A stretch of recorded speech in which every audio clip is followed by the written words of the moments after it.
ನೋಡ್ರಿ, ಅಯೋಧ್ಯೆಯಲ್ಲಿ ಬೇರೆ ಬೇರೆ ಕಾರಣದಿಂದ ನಾವು ಸೋತಿದ್ದೆ. ಕಾಂಗ್ರೆಸ್ ಪಾರ್ಟಿ ಪರಜೀವಿ ಪಾರ್ಟಿ ಇದೆ. ಎಲ್ಲೆಲ್ಲಿ ಅವರು ನೇರವಾಗಿ ಸ್ಪರ್ಧೆ ಮಾಡಿದ್ದಾರೆ. ಏನಾಗಿದೆ ಅವ್ರ ಸ್ಥಿತಿ? ಕರ್ನಾಟಕದಲ್ಲಿ 123ಕ್ಕೂ ಹೆಚ್ಚು ಸೀಟುಗಳಲ್ಲಿ ಮೊನ್ನೆ ನಾವು BJPಯವರು ಮುಂದಿದ್ದೇವೆ. ಆನಂತರ ಗುಜರಾತ್ದಲ್ಲಿ ನಿಮ್ಮ ಸ್ಥಿತಿ ಏನಾಗಿದೆ? ಮಧ್ಯಪ್ರದೇಶದಲ್ಲಿ ನಿಮ್ಮ ಸ್ಥಿತಿ ಏನಾಗಿದೆ? ಉತ್ತರ ಪ್ರದೇಶದಲ್ಲಿ ಅಖಿಲೇಶ್ ಯಾದವ್ ಅವರ ಅಂಗಿ ಹಿಡ್ಕೊಂಡು ಹೋಗಿ ಈ ಚುಕ್ಕುಬುಕ್ಕು ರೈಲು ಆಡೋದು ಹುಡುಗರು ಅಂಗಿ ಹಿಡ್ಕೋತಾರೆ ಹಿಂದೆ. ಈಗ ಆಡೋದು ಕಮ್ಮಿ ಆಗ್ಯದ. ಅದು ನಾವೆಲ್ಲ ಶಾಲೆಯಾಗಿದ್ದಾಗ ಆಡ್ತಿದ್ವಿ ನಾವು. ಹಂಗೆ ಅಖಿಲೇಶ್ ಯಾದವನ ಅಂಗಿ ತುದಿ ಹಿಡ್ಕೊಂಡು ಒಂದು 8 ಸೀಟ್ ಗೆದ್ಮೇಲೆ ಅಯೋಧ್ಯೆಯಲ್ಲಿ ನಾವು ಗೆಲ್ಸಿವಿ. ಅಯೋಧ್ಯೆಯಲ್ಲಿ ನೀವು ಅಯೋಧ್ಯೆ ಇರ್ಬೋದು, ಇನ್ನು ಯಾವುದೇ ಕ್ಷೇತ್ರದಲ್ಲಿ ಇರ್ಬೋದು, ಭಾರತೀಯ ಜನತಾ ಪಾರ್ಟಿ ಎಷ್ಟು ಬಂದಿದೆ? 33 ಬಂದಿದೆ. ನಿಮ್ಮಂಗೆ ರೂಟ್ಔಟ್ ಎಲ್ಲಿಯೂ ಆಗಿಲ್ಲ ನಾವು. ಮತ್ತು ನಿಮ್ಮ ಇಡೀ ಇಂಡಿ ಘಟಬಂಧನ ಸೇರಿ ನೀವು 230, ನಾವು 240. ಹಾಗಾಗಿ ಟೆಂಪರರಿ ಅಯೋಧ್ಯೆಯಲ್ಲಿ ನಮಗೆ ಬೇರೆ ಬೇರೆ ಕಾರಣದಿಂದ ಅಲ್ಲಿ ಅಭ್ಯರ್ಥಿ ಸೋತಿರ್ಬೋದು. ಆದರೆ ಮುಂದೆ ಬರೋ ಉತ್ತರ ಪ್ರದೇಶದಲ್ಲಿ ಸರ್ಕಾರ ನಮ್ಮದೇ ಬರ್ತದೆ.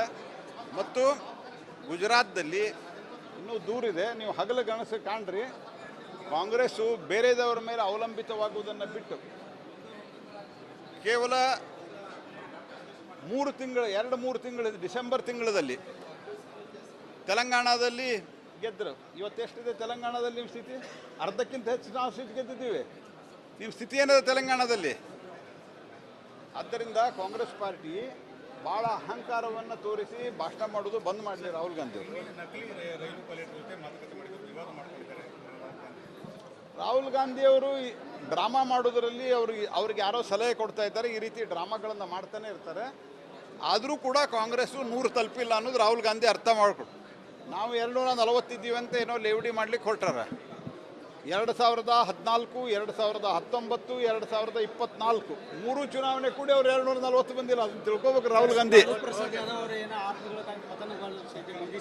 ಅವರು ಹಗಲು ಗಣಸ್ಗಾಡ್ಲಿಕ್ಕೆ ಲಾಲು ಪ್ರಸಾದ್ ಅವರು ಸ್ವತಂತ್ರ ಇದ್ದಾರೆ. ಮೊದಲು ಬಿಹಾರದ ಗೆಲ್ಲಿ ಅವರು ಬರೋ ಚುನಾವಣೆ. ಅವರು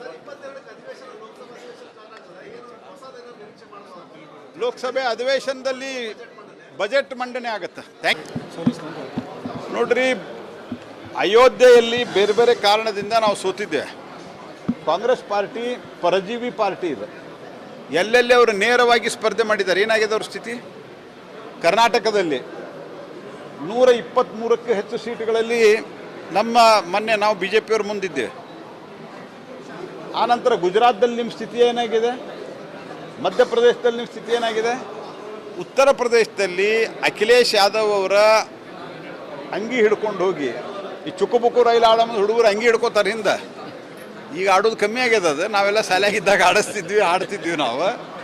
ಹಂಗೆ ಅಖಿಲೇಶ್ ಯಾದವನ ಅಂಗಿ ತುದಿ ಹಿಡ್ಕೊಂಡು ಒಂದು 8 ಸೀಟ್ ಗೆದ್ಮೇಲೆ ಅಯೋಧ್ಯೆಯಲ್ಲಿ ನಾವು ಗೆಲ್ಸಿವಿ. ಅಯೋಧ್ಯೆಯಲ್ಲಿ ನೀವು ಅಯೋಧ್ಯೆ ಇರ್ಬೋದು, ಇನ್ನು ಯಾವುದೇ ಕ್ಷೇತ್ರದಲ್ಲಿ ಇರ್ಬೋದು, ಭಾರತೀಯ ಜನತಾ ಪಾರ್ಟಿ ಎಷ್ಟು ಬಂದಿದೆ? 33 ಬಂದಿದೆ. ನಿಮ್ಮಂಗೆ ರೂಟ್ಔಟ್ ಎಲ್ಲಿಯೂ ಆಗಿಲ್ಲ ನಾವು. ಮತ್ತು ನಿಮ್ಮ ಇಡೀ ಇಂಡಿ ಘಟಬಂಧನ ಸೇರಿ ನೀವು 230, ನಾವು 240. ಹಾಗಾಗಿ ಟೆಂಪರರಿ ಅಯೋಧ್ಯೆಯಲ್ಲಿ ನಮಗೆ ಬೇರೆ ಬೇರೆ ಕಾರಣದಿಂದ ಅಲ್ಲಿ ಅಭ್ಯರ್ಥಿ ಸೋತಿರ್ಬೋದು. ಆದರೆ ಮುಂದೆ ಬರೋ ಉತ್ತರ ಪ್ರದೇಶದಲ್ಲಿ ಸರ್ಕಾರ ನಮ್ಮದೇ ಬರ್ತದೆ. ಮತ್ತು ಗುಜರಾತ್ದಲ್ಲಿ ಇನ್ನೂ ದೂರಿದೆ. ನೀವು ಹಗಲು ಗಣಸು ಕಾಣ್ರಿ, ಕಾಂಗ್ರೆಸ್ಸು ಬೇರೆದವರ ಮೇಲೆ ಅವಲಂಬಿತವಾಗುವುದನ್ನು ಬಿಟ್ಟು ಕೇವಲ 3 ತಿಂಗಳು ಡಿಸೆಂಬರ್ ತಿಂಗಳಲ್ಲಿ ತೆಲಂಗಾಣದಲ್ಲಿ ಗೆದ್ದರು. ಇವತ್ತೆಷ್ಟಿದೆ ತೆಲಂಗಾಣದಲ್ಲಿ ನಿಮ್ಮ ಸ್ಥಿತಿ? ಅರ್ಧಕ್ಕಿಂತ ಹೆಚ್ಚು ನಾವು ಸೀಟ್ ಗೆದ್ದಿದ್ದೀವಿ. ನಿಮ್ಮ ಸ್ಥಿತಿ ಏನಿದೆ ತೆಲಂಗಾಣದಲ್ಲಿ?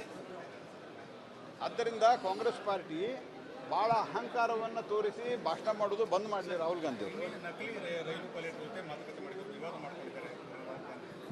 ರಾಹುಲ್ ಗಾಂಧಿಯವರು ಡ್ರಾಮಾ ಮಾಡೋದರಲ್ಲಿ ಅವ್ರಿಗೆ ಯಾರೋ ಸಲಹೆ ಕೊಡ್ತಾ ಇದ್ದಾರೆ. ಈ ರೀತಿ ಡ್ರಾಮಾಗಳನ್ನು ಮಾಡ್ತಾನೆ ಇರ್ತಾರೆ. ಆದರೂ ಕೂಡ ಕಾಂಗ್ರೆಸ್ಸು 100 ತಲುಪಿಲ್ಲ ಅನ್ನೋದು ರಾಹುಲ್ ಗಾಂಧಿ ಅರ್ಥ ಮಾಡಿಕೊಡು.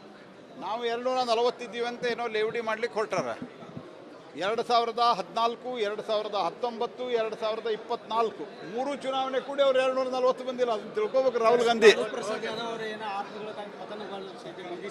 ಅವರು ಹಗಲು ಗಣಸ್ಗಾಡ್ಲಿಕ್ಕೆ ಲಾಲು ಪ್ರಸಾದ್ ಅವರು ಸ್ವತಂತ್ರ ಇದ್ದಾರೆ. ಮೊದಲು ಬಿಹಾರದ ಗೆಲ್ಲಿ ಅವರು ಬರೋ ಚುನಾವಣೆ. ಅವರು ಲೋಕಸಭೆ ಅಧಿವೇಶನದಲ್ಲಿ ಬಜೆಟ್ ಮಂಡನೆ ಆಗುತ್ತೆ.